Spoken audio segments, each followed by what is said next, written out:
Stop. Stop. Security. ปิดประตู Stop.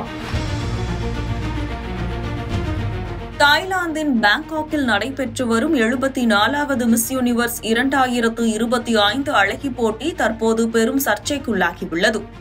போட்டியின் இணை நிர்வாகியான Thailand தொழிலதிபர் ஒருவர் மிஸ் மெக்சிகோ அழகியை பொதுவெளியில் அவமதித்ததை அடுத்து அனைத்து போட்டியாளர்களும் ஒற்றுமையாக வெளிநடப்பு செய்த சம்பவம் அதிர்வலைகளை ஏற்படுத்தியுள்ளது.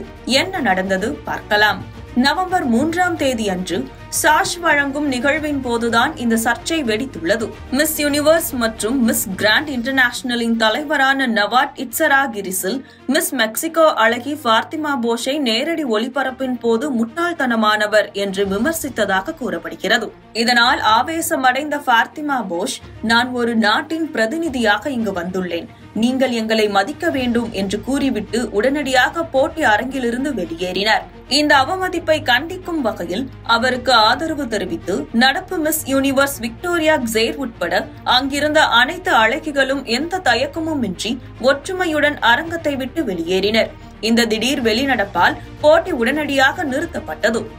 நடப்பு மிஸ் யூனிவர்ஸ் விக்டோரியா கிசேர் இந்த செயலுக்கு கடும் கண்டனம் தெரிவித்தார். இது பெண்களின் உரிமைகள் பற்றியது. ஒரு போட்டியாளரை அவமதிப்பது என்பது மரியாதை குறைவின் மிகப்பெரிய வெளிப்பாடு. அதனால் தான் நான் வெளியேறினேன் என்று அவர் கூறினார். நிலைமை கட்டுக்குள் இல்லாமல் போனதை அடுத்து நிர்வாகி நவாட் இட்சராகிரிசில் பகிரங்க மன்னிப்பு கோரினார்.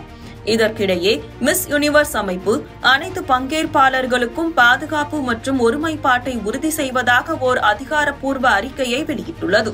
போட்டியில் அனைத்து பங்கேற்பாளர்களுக்கும் மரியாதை மற்றும் பாதுகாப்பை உறுதி செய்வதற்காக தலைமை செயல் அதிகாரி தலைமையில் ஒரு உயர்மட்ட குழு தாய்லாந்துக்கு விரைந்துள்ளதாகவும் திட்டமிட்டபடி போட்டி தொடர்ந்து நடைபெறும் என்றும் அந்த அறிக்கையில் தெரிவிக்கப்பட்டுள்ளது.